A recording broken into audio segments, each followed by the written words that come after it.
কিন্তু আছে, সে দাবিটা আপনারা জানেন যে আমরা জাতীয় নির্বাচনের আগে কি চাই, স্থানীয় নির্বাচন। কেন চাই তার যুক্তিটা আমি বলতে চাচ্ছি। আপনারা রেলগাড়ি দেখেছেন, রেল গাড়ি চলে রেলের উপর দিয়ে, কোন রেল লাইন যদি খারাপ হয়ে যায় অথবা নির্মাণ কাজ হয় তো ইঞ্জিন কিন্তু আগে দিয়ে ওদের টেনে দিয়ে যায় না, আগে কিছু মালগাড়ি রাখে, কিছু মানে ওয়েস্টেজ গাড়ি থাকে যাতে কোনো দুর্ঘটনা ঘটলে কার উপর দিয়ে যাবে, মালগাড়ি, যাতে ইঞ্জিনের উপর আঘাত না আসে। ইঞ্জিন হচ্ছে ভাইটাল জিনিস, তো জাতীয় সংসদ হচ্ছে সবচেয়ে ভাইটাল জিনিস। এটা যদি ক্ষতি হয় তাহলে গোটা জাতি ক্ষতিগ্রস্ত হবে। কিন্তু স্থানীয় নির্বাচন যদি গোলমালও হয় তাতে জাতির উল্টাপাল্টা কিছু হবে না।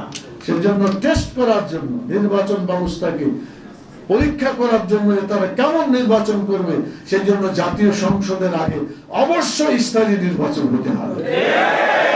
সেই দাবিটাকে জোরালো ভাবে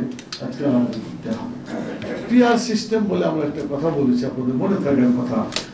এটা মানে মানুষের ভোটাধিকারের গ্যারান্টি, এটা হচ্ছে পিআর। কিভাবে?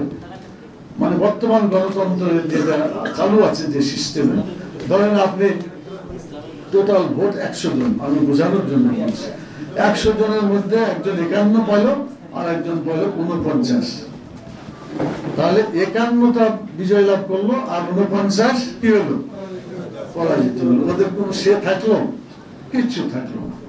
তো এইটা গণতন্ত্রের দৃষ্টিতে সত্যিকার জনগণের মত প্রতিফলিত হলো না।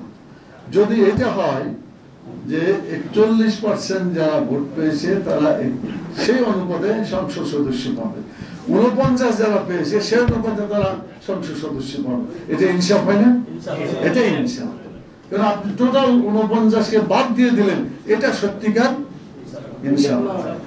এই জন্য জাস্টিস যে কথাটা আন্দোলনে বলা হয়েছিল বিগত 5ই আগস্টে, উই ওয়ান্ট জাস্টিস, আর জাস্টিস মানে সুবিচার। আর আল্লাহ তাআলা বলছেন যে সুবিচার কায়েম করতে হবে তোমাদের। ইন্নাল্লাহা ইয়ামুরু বিল আদল, তোমরা মানে সুবিচার কায়েম করো। আপনারা কি বিশ্বাস করেন যে আল্লাহর আইন বাদ দিয়ে সুবিচার কায়েম হতে পারে? অতীতে কখনো সুবিচার কায়েম হয়েছে? পৃথিবীর ইতিহাসে ইসলামকে বাদ দিয়া সুবিচার আসে নাই, বর্তমানে আসছে না, ভবিষ্যতেও।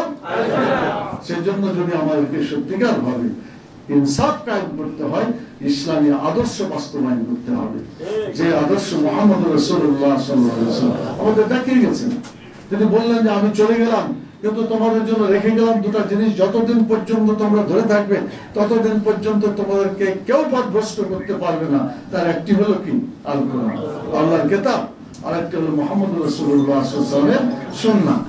এই দুটাকে আঁকড়ে ধরা মানে কি, বাংলাদেশে যদি কোনো কিছু কায়েম করতে হয় তাহলে কোরআন এবং সুন্নাহর আদর্শ দিয়েই কায়েম করতে হবে, এটাকে বাদ দিয়ে কোনো আদর্শ কেউ চলতে পারে না। ধর্ম নিরপেক্ষতাবাদ জাহেলি মতবাদ, বাতিল মতবাদ, জাতীয়তাবাদ, সেটাও জাহেলি মতবাদ। আপনারা বলবেন যে এটা কেমন, এটারও একটা হাদিস আছে, আমি আপনাদের বলি। জাতীয়তাবাদে রাসূল সাল্লাল্লাহু আলাইহি সাল্লাম কখনো এটা বিশ্বাস করেন নাই এবং তিনি বলেনও নাই, বরং বলেছেন যে তিনি যে তোমাদের উপরে সাদার উপরে কোনো কালোর প্রাধান্য নাই।